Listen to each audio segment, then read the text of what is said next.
no Evangelho de João, no capítulo de número 18. Nós vamos ler os versículos 10 e 11. Quando fecharam, diga amém.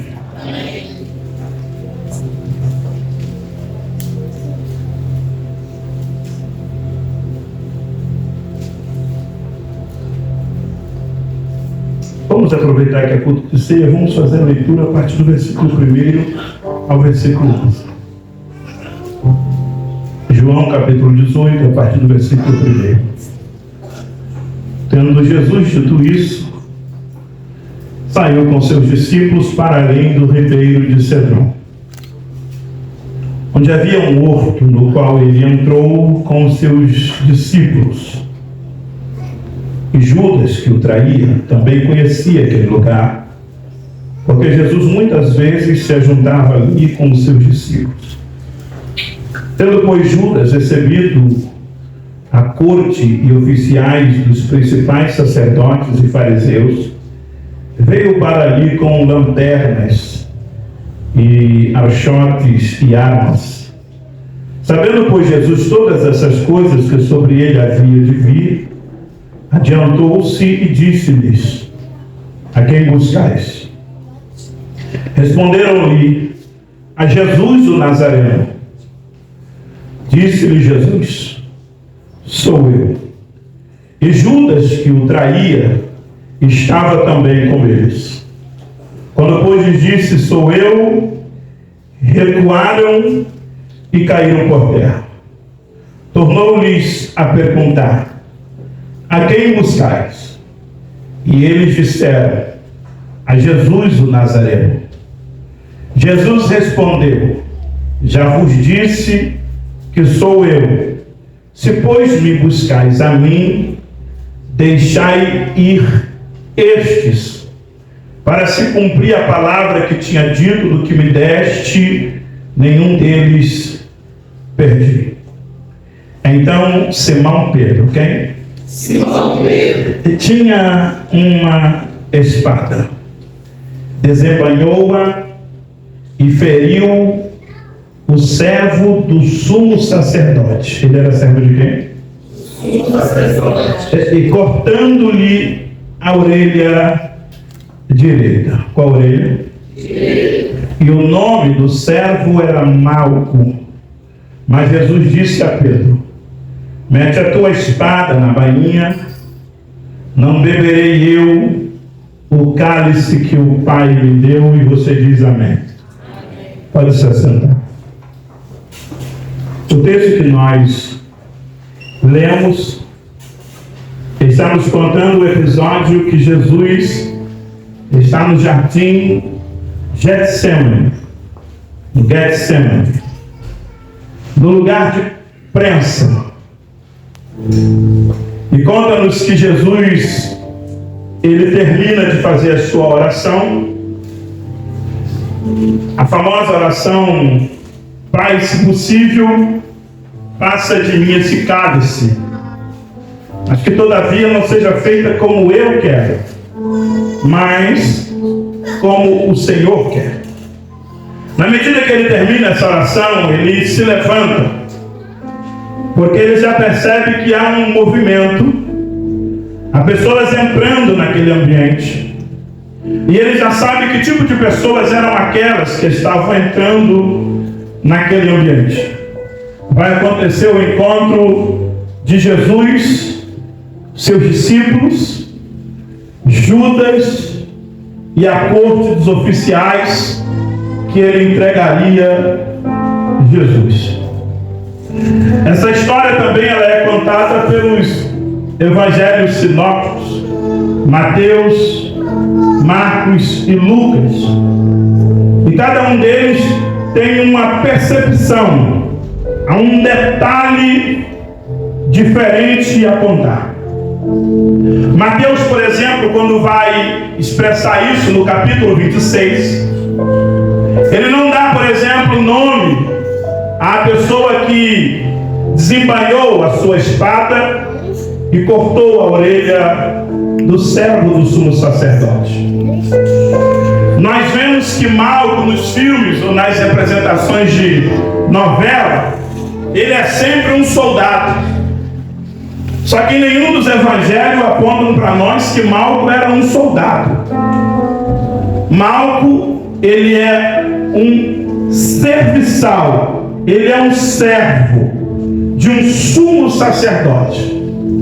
Ele é alguém que está a serviço do sumo sacerdote.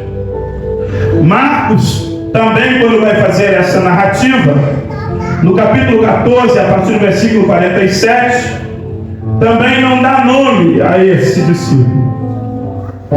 Mas Lucas e João dá o nome. É Pedro. Há uma conversa que Lucas registra no capítulo 22 de Jesus com os seus discípulos, também na saída do Getsemane, onde Jesus está falando para eles: vocês lembram que eu pedi que vocês despedissem suas bolsas, não levassem alforjes? Mas agora não. Agora eu quero que vocês peguem as suas bolsas, peguem os seus alforjes, e quem não tiver espada, venda a sua veste e compra uma espada. Pelo que eles, olhando e reparando quantas espadas eles tinham, eles disseram: temos 2 espadas. E no capítulo 22 de Lucas, Jesus disse: basta. Com quem diz: é o suficiente. Alguém de cunho político vai pegar esse texto para poder dar base, por exemplo, a um cidadão poder estar armado. E dentro dessa ideia, armar a população para de alguma maneira se defender ou contra-atacar. Mas a palavra espada, ela tem 2 palavras gregas que definem a palavra espada em todos os textos que nós vamos ler sobre essas espadas, nos 4 evangelhos. Uma palavra grega é makaira. Qual é a palavra? Makaira. A outra palavra grega para espada é rupia. Qual é a palavra? Essas 2 palavras estão designando a diferença dessas espadas. Quando no texto bíblico aparece rupia para a espada, está falando sobre uma espada de ataque, uma espada de guerra, uma espada de luta, geralmente uma espada comprida. A espada pela qual Pedro está desembainhando da sua bainha, a palavra é makaira. Ela não é uma espada comprida, ela não é uma espada para guerra, ela não é uma espada para ataque, ela é uma espada de defesa. E ela não é uma espada ou uma arma de defesa contra pessoas, para atacar pessoas. Eles andavam pelo meio do deserto, eles passavam de um lado pelo outro, e Jesus está colocando agora que o que vai acontecer vai levar eles a terem fugas extremas, e eles podem ir para lugares diversos, e eles precisam de alguma maneira se defender de qualquer ataque que possa acontecer. E acredite, a ideia aqui não é contra um homem, porque senão Jesus vai contra tudo aquilo que ele está ensinando. Sobre se o teu inimigo te der um tapa na sua face, vira-lhe a outra. Jesus não está ensinando os discípulos aqui a terem uma espada para poder atacar. Mas essa espada, makaira, ela é uma espada de um gume só. E geralmente uma espada de um gume só, ela não é para guerra, ela não é para luta, ela não é para confronto. É como um facão. É como um facão. É uma makaira que Pedro tem na sua bainha. No Evangelho de Mateus, quando Pedro saca essa espada da sua bainha, e fere a orelha do soldado, Jesus vai dizer: guarda essa espada na bainha. O que Jesus vai dizer? Não. O que Jesus vai dizer? Guarda essa espada na bainha, porque aqueles que pela espada matarem, pela espada também morrerão. Daí talvez tenha nascido o jargão, o ditado: quem com ferro fere, com ferro será ferido.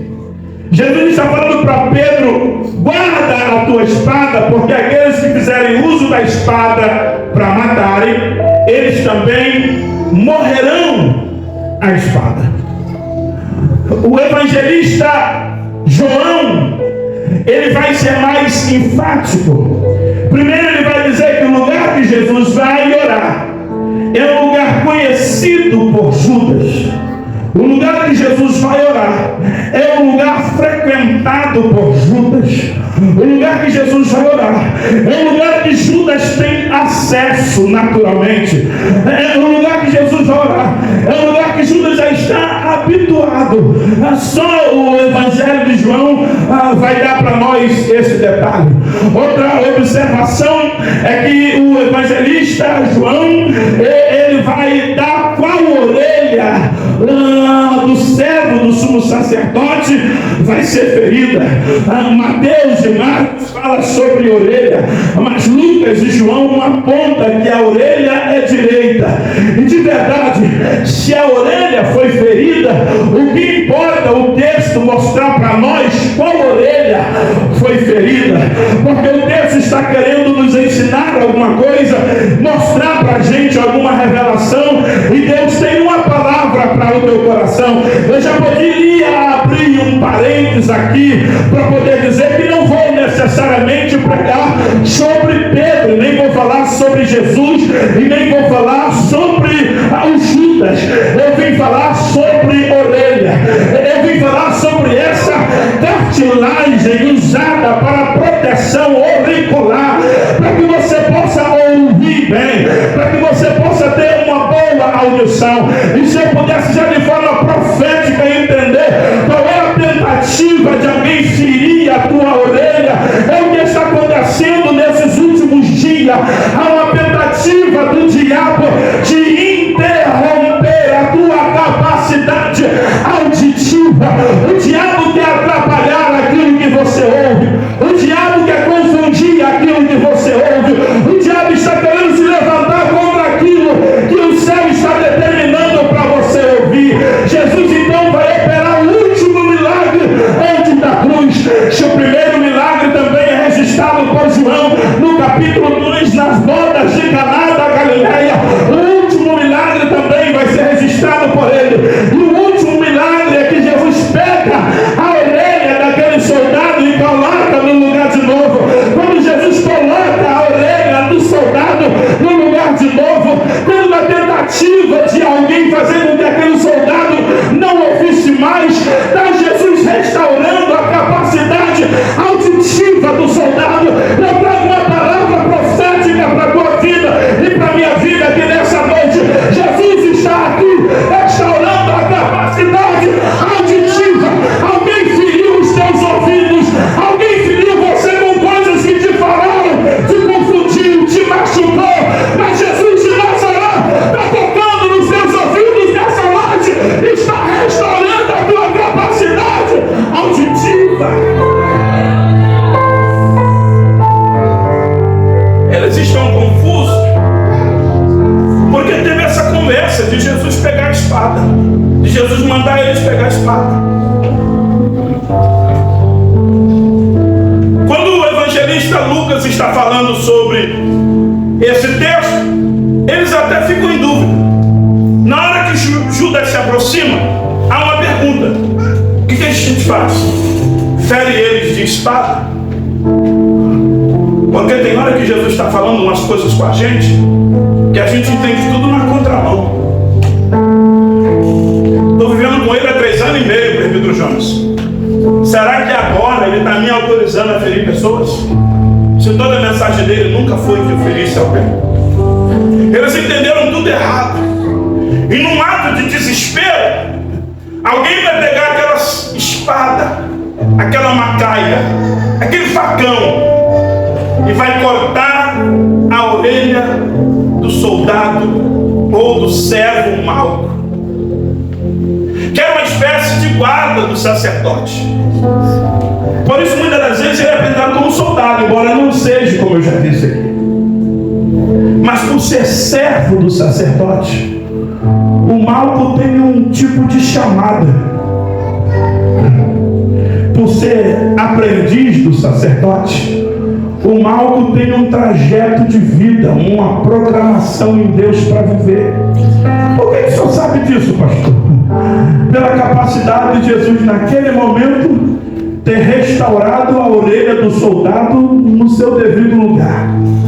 Não, ele não enfiou a faca no ouvido, comprometendo a audição do Malco. Ele cortou a orelha. Ele continuaria ouvindo. O que o Malco não conseguiria mais viver é um sonho.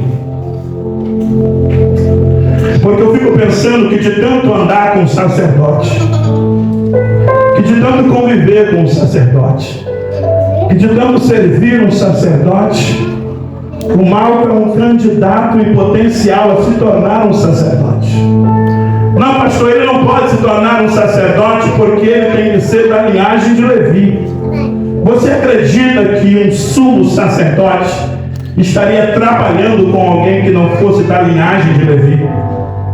Você acredita que um sumo sacerdote estaria trabalhando ou permitindo alguém servi-lo de alguma maneira, se ele também não fosse daquela mesma linhagem? Eu sei que você vai entender quando eu te der a chave daquilo que Deus está falando.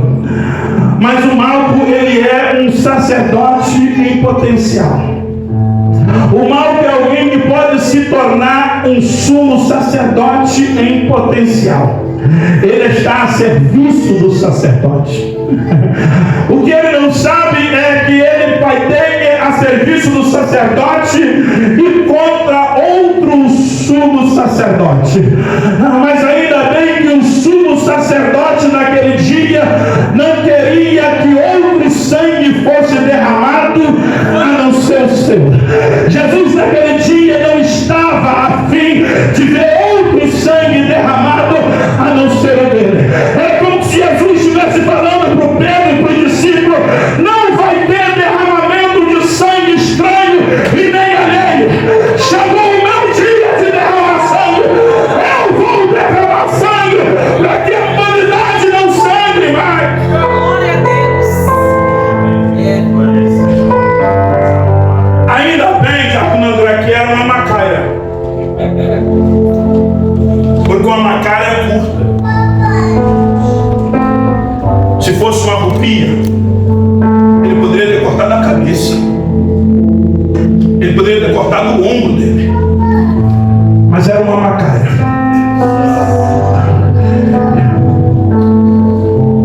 É que tem muita gente achando que na defesa de Jesus ele pode comprometer o que estão ouvindo sobre ele. Mas não pode, Pedro. Não defenda Jesus querendo comprometer o que estão ouvindo sobre ele. Tem muita gente que não está vindo, tem muita gente que está saindo, tem muita gente que não está afirmando. É porque está sendo comprometida a sua audição sobre o que Deus quer sobre ele.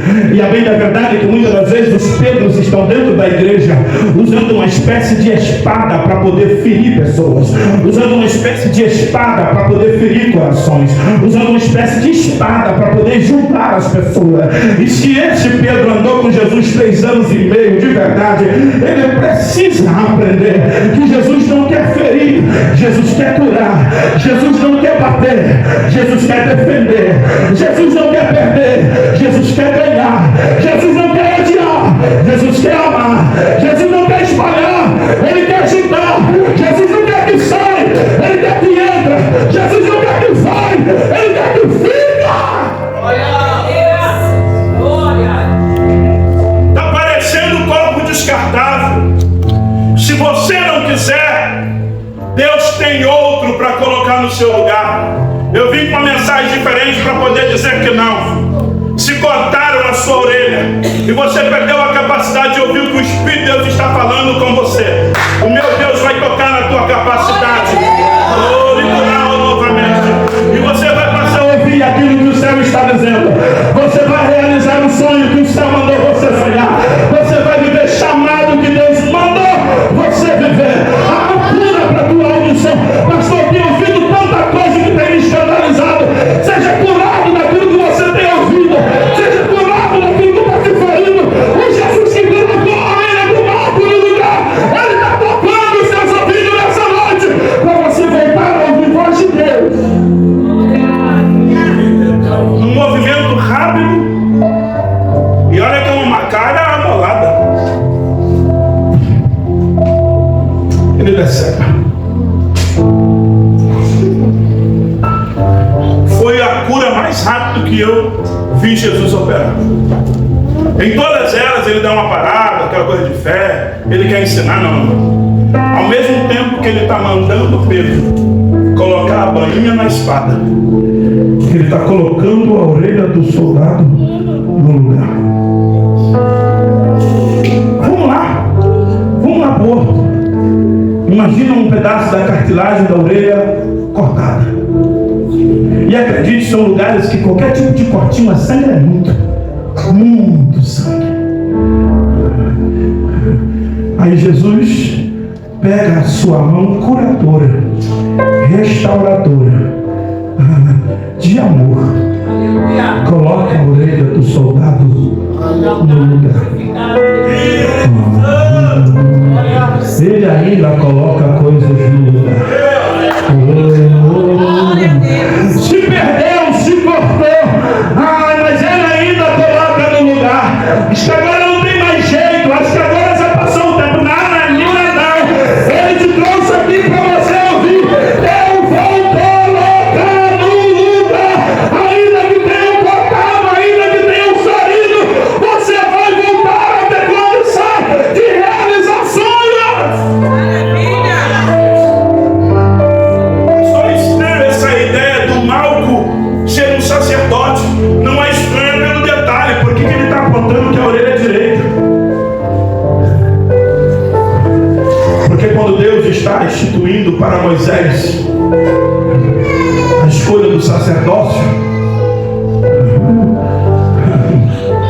no livro de Levítico, no capítulo número 8, tem uma regra. Diz que o candidato não pode ter defeito. E o sangue do cordeiro do sacrifício deveria ser pego para poder ungir o sacerdote. E a orelha não é esquerda, irmã Fátima, é na orelha direita.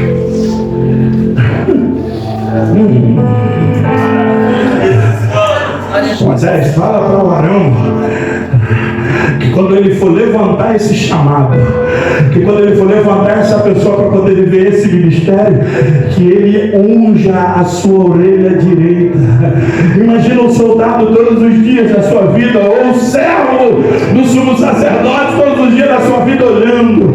Um dia eu quero ser, um dia eu vou ser. Ele não era obrigado, ele poderia servir qualquer pessoa, qualquer lugar, em qualquer ambiente. Ele está num ambiente sacerdotal.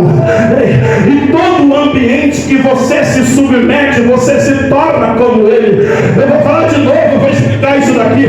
Todo ambiente que você se submete, você se torna como ele. É por isso que você não pode se submeter a um ambiente onde só toca música de funk. Porque se você se submete a esse ambiente, você se torna um funkeiro.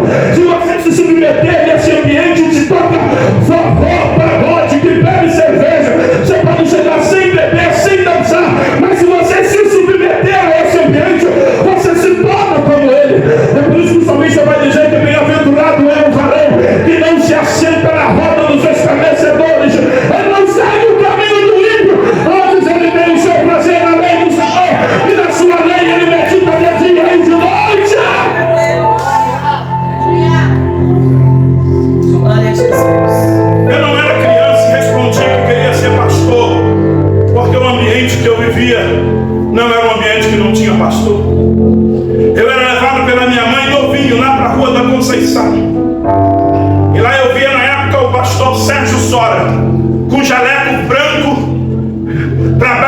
sua coxa, revelando e entregando profecia para todo mundo. Um dia eu cheguei na minha casa e disse: mãe, eu quero uma camisa igual do pastor Sérgio Sora. Eu tinha por volta de 9 a 10 anos. O que eu não sabia é que de tanto minha mãe me submeter àquele ambiente, eu já estava fazendo parte dele. Eu quero ser igual o pastor Sérgio Sora. Quando na roda de colegas alguém dizia: Alex, quando tu crescer, tu vai ser o quê? Eu dizia: rapaz, se eu não for jogador, eu vou ser pastor. Não, eu não dizia: se eu não for pastor, eu vou ser jogador. Parecia que eu já estava tão submetido ao ambiente pastoral que eu dizia: se eu não for jogador de futebol, se eu não for professor de história, eu vou ser pastor. O céu está assinando isso, dizendo: eu vou criar ele dentro da igreja, porque o ambiente que ele se submete, ele se torna. Você sabe por que você não pode tirar os seus filhos desse lugar? Porque o ambiente que eles estão inseridos, eles vão se tornar pastores, vão se tornar evangelistas, vão se tornar pregadores, vão se tornar missionários. Você não pode permitir que eles saiam daqui.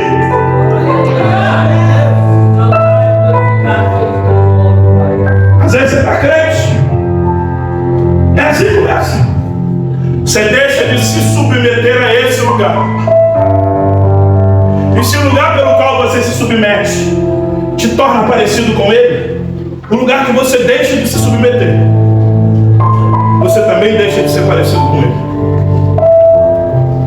Quando Pedro está andando de longe, Pedro se submeteu há muito tempo, 3 anos e meio, andando com ele, falando com ele, pegou todo o jacaré para dormir. Quando ele disse: tu estava com ele?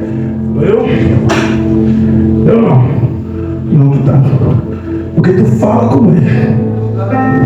Aí o Pedro andou mais um pouquinho, deve ter mudado o jeito de falar, porque agora a acusação não é que fala, mudou o jeito de falar. Acho que ele deve ter falado diferente, acho que ele usou um sotaque diferente. Aí quando alguém falou para ele: você estava com ele?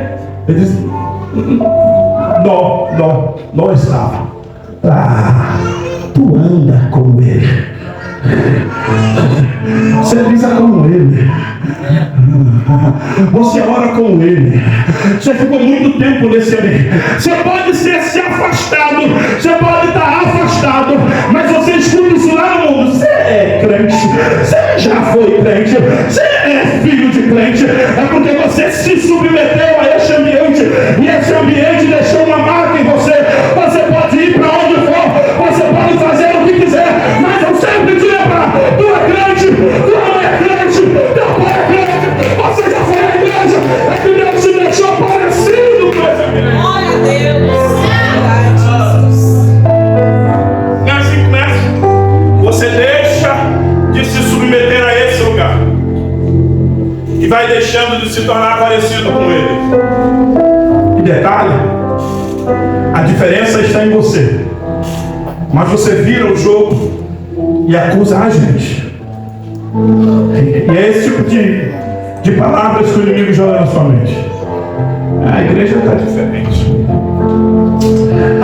o pastor está diferente. Você ficou aqui 4, 5 anos, só não foi isso agora? Puxa vida, só agora. Que falta de capacidade de observação, que falta de capacidade de percepção, porque 5 anos, 10 anos, agora que tu percebeu, vem meter esse papo que nós estamos diferentes. Não. É que na medida que você vai deixando de se submeter ao ambiente, você vai ficando diferente dele. Aí você vai lá pro mundo, tá meio tímido, não bebe ainda, não fuma, a música tá tocando, você tá só com o dedo do pé no dedo. Mas você vai se submetendo naquele ambiente, até o primeiro gole, até o primeiro trago, até a primeira dança. Na medida que você se submete àquele ambiente, você passa a se tornar parecido com ele.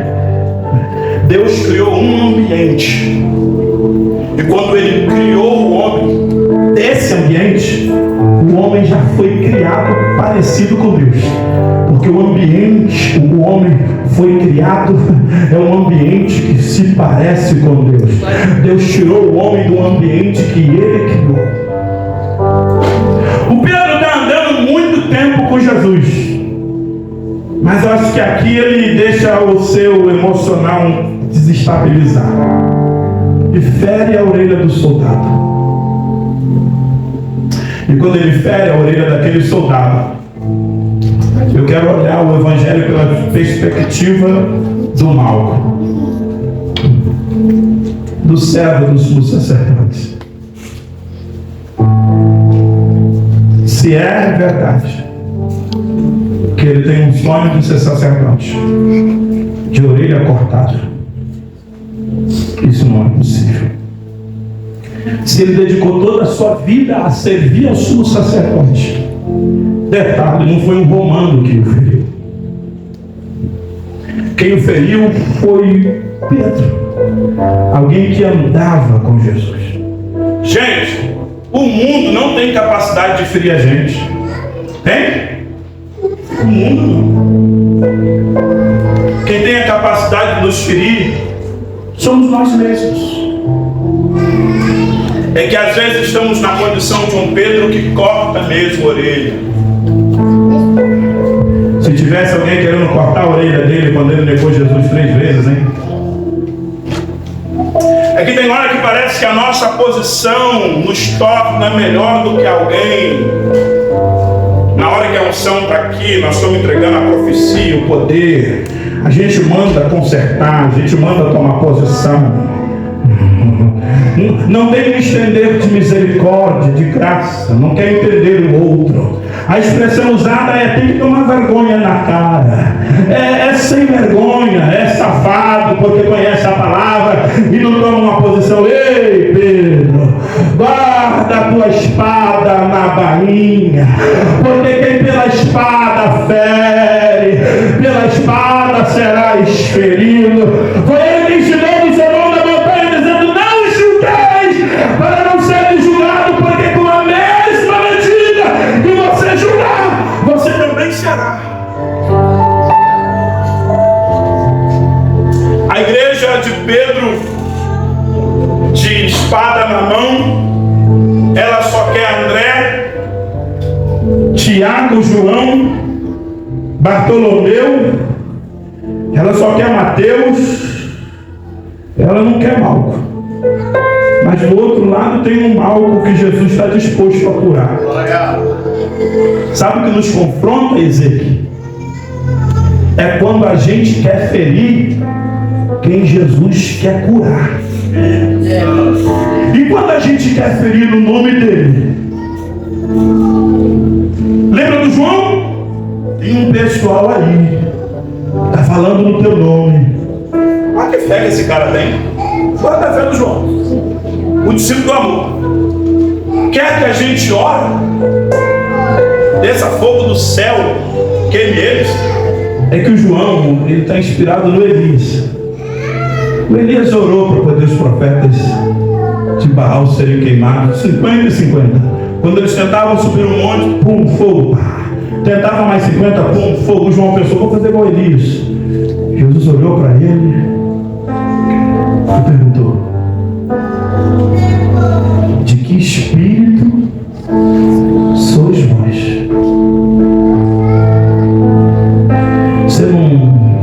Você não viu o que eu fiz para a samaritana? Vocês não aprenderam com o que eu fiz com uma mulher adúltera? Vocês não conhecem o testemunho de Maria Madalena? Nunca ouviram dizer o que eu fiz com Zaqueu? Eu estou ensinando vocês a recuperar os perdidos, não fazer se perder aqueles que estão recuperados. E numa mensagem de Santa Ceia, a mensagem é essa: guarda a tua espada na bainha, porque quem pela espada, irmãos, se nós tivéssemos de verdade responsabilidade com aquilo que sai da nossa boca, vigiaríamos mais. Não, quando eu digo nunca, isso aqui é eu, pessoal, ninguém é igual a mim. Você pode não implicar, mas quando eu digo nunca, eu já estou experimentado, convicto, experiências de anos para poder dizer nunca. Mas é que tem muita Quanta gente bebendo de água que disse que nunca beberia. A gente aprendeu a julgar quem se separa. Tu viu? Fulano separou de ciclano. Vi. Guarda a tua espada na bainha. Porque tem gente que não separa de casa, mas está vivendo dentro de casa como se estivesse separado. Não separa para todo mundo ver. Não separa para ninguém falar. Mas já acabou o amor dentro de casa. Já acabou o respeito. Já acabou a cumplicidade. Já acabou o carinho. Namoro e beijo na boca, então acabou-se. Cheirinho no cangote foi embora. Mas tem uma aparência para poder dizer: olha lá, eu não sou igual o fulano que se separou. A palavra de Deus para a igreja, que não é a igreja de Pedro, mas é a igreja de Jesus, guarda a tua espada na bainha. Porque é contraditório. Eu ficaria envergonhado, porque o que Pedro está pensando que está fazendo é certo. O Pedro está pensando assim: Jesus vai falar obrigado, Pedro. O Pedro está achando que eu vou elogiar ele. Obrigado, Pedro. Cortou a orelha dele. Valeu, hein? Viu que ele ia me pegar? Ele ia me fazer mal. Jesus falou: Pedro, se eu quisesse guerra, meu amigo, eu não ia chamar vocês. Eu ia rogar ao Pai. Ia vir uma legião de anjos aqui. Esse texto também me inculca o evangelista Vanderlei. Eu não vejo muito teólogo falar sobre ele, mas eu acredito na palavra rema. Porque quando ele se apresenta, Jesus pergunta: a quem buscais? Jesus diz. Eles falam: Jesus o Nazareno. Jesus diz: sou eu. Eles caem. Se levantam, meio que sem saber o que está acontecendo. Jesus pergunta de novo: vocês buscam quem? Ele diz: Jesus o Nazareno. Não já falou isso, não? Está parecendo até que no primeiro momento foi espiritual, Lucas, eu creio nisso. No primeiro momento era demônio. No primeiro momento, evangelista, era demônio. E Jesus não ia deixar endemoniado prender ele. Jesus jogou o demônio por terra. Aí depois que o diabo saiu de cena, ele falou: agora pode me levar. Jesus nunca se entregou para Satanás. Jesus nunca se rendeu para o diabo. Bendito seja. Glória a Deus. Na medida que ele se entrega, que corta a orelha do soldado, do servo mau. Diga, pastor, o senhor falou que não é soldado. Ele não é. Na medida que Pedro corta a orelha do servo, do sumo sacerdote, se ele sai dali de orelha cortada, ele vai fazer qualquer outra coisa, menos servir ao sacerdote. Se ele sai dali de orelha cortada, ele vai fazer qualquer coisa, menos servir o sumo sacerdote. E a igreja não quer que ninguém saia daqui de orelha cortada, porque a gente não se alegra que ninguém saia daqui e não sirva mais o sumo sacerdote. Nós estamos ministrando uma palavra de cura auditiva. Nós estamos declarando que está perdendo peso todo julgamento. Afinal, nós pertencemos ao ministério de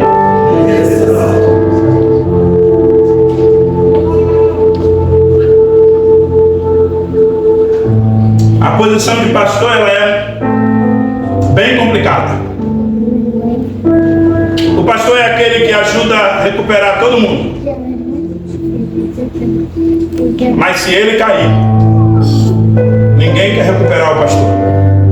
Eu conheço um monte de pastor que ninguém quer recuperar ele. O pastor tolera todo mundo. Ele vai atrás, ele busca, ele tolera seus filhos, tolera sua esposa, ele tolera seu esposo, ajuda no seu casamento. Mas se der uma crise familiar na vida ou na família do pastor, o ministério de acusação logo se levanta lá. é filha do pastor. Eu fico orando pela minha filha, cobrindo ela com o sangue de Jesus, porque eu sei que ela é um ser humano, vai ser um adolescente que vai querer se maquiar, vai querer andar bonita, vai querer chamar atenção. E eu já fico pensando nos ministros de acusadores falando: olha lá, a filha do pastor. Mas ainda bem que nós estamos aqui sendo ensinados a pertencer ao ministério de intercessão. Se um dia eu fui um canal de bênção para a tua família, eu estou contando que você será um canal de bênção para a minha família, porque afinal de contas nós vamos continuar a serviço do sumo sacerdote e não vamos ficar aqui cortando a orelha de ninguém. Deixa eu terminar. Tem gente que fica cortando a orelha do outro sem que ele esteja presente.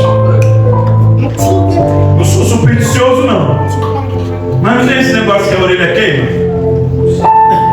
Aí você fala assim: a orelha está queimando. O psicológico é tão forte, se a pessoa for branquinha, a orelha dele chega a ficar vermelha. Tu fala: está vermelho. É alguém falando mal de mim. Não, isso é superstição. É superstição que a orelha queima. Mas não é superstição que tem muita gente escondido nas suas casas, nos seus telefones, escondido nas suas redes sociais, cortando a orelha de gente que tem chamado. Mas Jesus está curando, viu? Jesus está curando, viu? E antes de curar, ele deu uma palavra para o Pedro: põe tua espada na bainha. Duas coisas estão acontecendo enquanto Jesus está restaurando a orelha do mal. Primeiro, Jesus está reprovando o que o Pedro está fazendo. Mas só nós aqui, uma mensagem de pastor, ela exorta, ela às vezes é dura, mas às vezes você, na condição de pregador e pregadora, você dá uma de Pedro. Você fica querendo cortar a orelha de todo mundo, porque vê o pastor falando duro, aí acha que pode falar duro também. Vai buscar discernimento de Deus, porque Jesus está recusando toda mensagem que está ferindo pessoas, toda mensagem que está afastando pessoas do sumo sacerdote. Quem é o pastor? Ele é o cara que vai disciplinar a igreja. Ah, pastor, o senhor está dizendo que o senhor pode? É, eu estou dizendo que eu posso. Eu posso. Quem tem cajado? Quem tem cajado? Quem tem cajado é pastor. Quem tem vara é pastor. Pregador, você pode ter uma mensagem que exorta? Pode. Você só precisa saber se você tem uma certa implicância com algo e quer cortar a orelha dele só porque você não se agrada que ele está chegando perto de Jesus. O problema é você descobrir que na hora que você cortar a orelha dele, Jesus coloca a mão para poder restaurar. Eu estou pensando que é eu e Jesus contra o mal, mas o movimento que Jesus faz é Jesus e o mal contra ele. O Pedro está pensando: é eu e Jesus contra o mal. Que Jesus está dizendo: não, Pedro, é eu e o mal contra você. Põe a tua espada na bainha. Posso rasgar? Posso rasgar para terminar, para entender todo mundo? Se tem uma espada que nós usamos bem, ela não é de aço. Uma espada que nós usamos bem, ela não é de metal.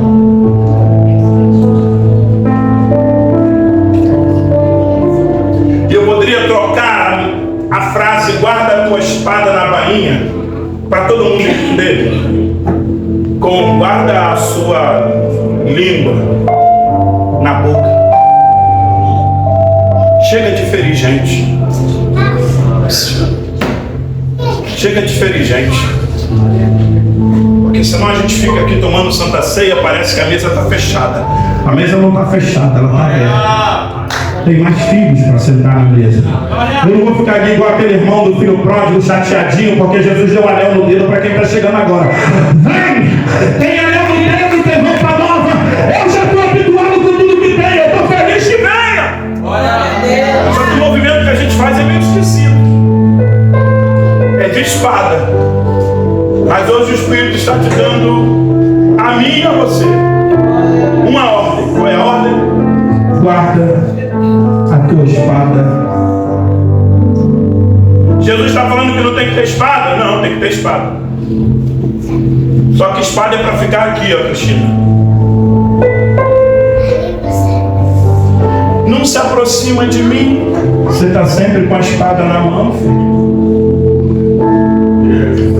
Nunca fica perto de mim, não brinca comigo, não ri para mim. Claro, quem olha para você só vê espada na mão. Guarda essa espada na barriga. Saia, desarma. Sai da defesa. Tem gente querendo me matar, mas não é todo mundo. Para com isso, para de drama, para de trauma, para de loucura, porque senão a gente não vai se relacionar mais com. Ah, mas alguém me traiu, mas não é todo mundo que te traiu. Enquanto tem um Judas te traindo, tem 11 discípulos que ainda estão do teu lado. O problema é que a gente vai cortando relação com todo mundo, porque vamos ficando decepcionados com 3 e 4.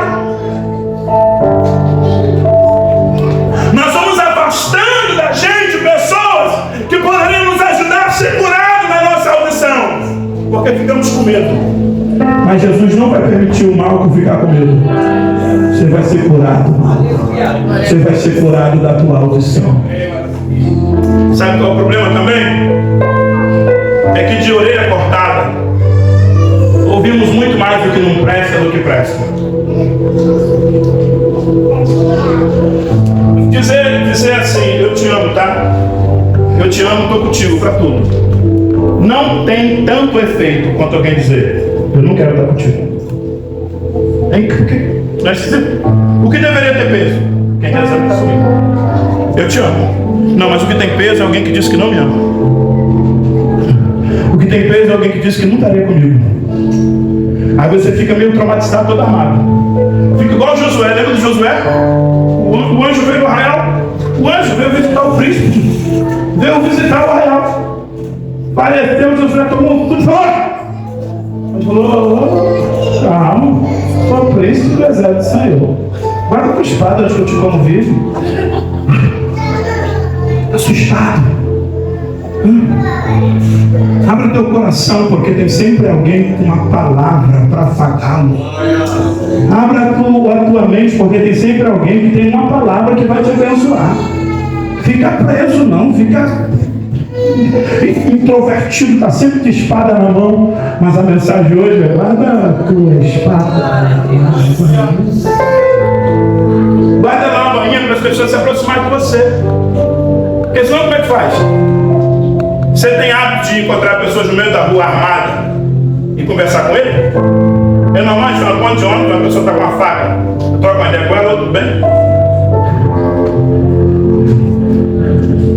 Deus tem uma mensagem para nós aqui essa noite. Ele está falando para os dois lados.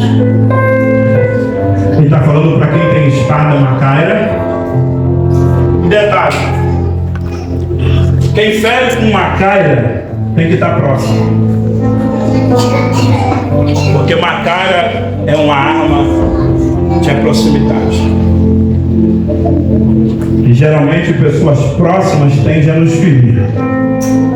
Mas o céu está determinando para um lado aqui: guarda a tua espada na bainha. E para o outro lado ele está dizendo: eu estou curando a tua audição. Você vai sobreviver, Pedro vai viver, eu vou morrer, mas vou ressuscitar, eu também vou viver, eu vou curar os feridos, eu vou restaurar os quebrantados, eu vou levantar os caídos, vamos juntos! Quando Jesus coloca a orelha do soldado no lugar, ele diz: agora podem me levar. A pior missão para quem está aprendendo é o preso se entregar. Porque quando o preso se entrega, não tem bônus. O bônus é: pega, traz para mim. Não, ele se entregou. A morte nunca teve bônus sobre Jesus, porque ela nunca matou Jesus. Foi ele que primeiro entregou na mão do Pai, e ele se entregou para a morte. Quando ele se entregou para a morte, algo paradoxal acontece. A morte não mata a vida de Jesus, mas mas a vida de Jesus neutraliza o poder da morte. Paulo vai cantar: onde está a morte, a tua vitória? Onde está o teu aguilhão?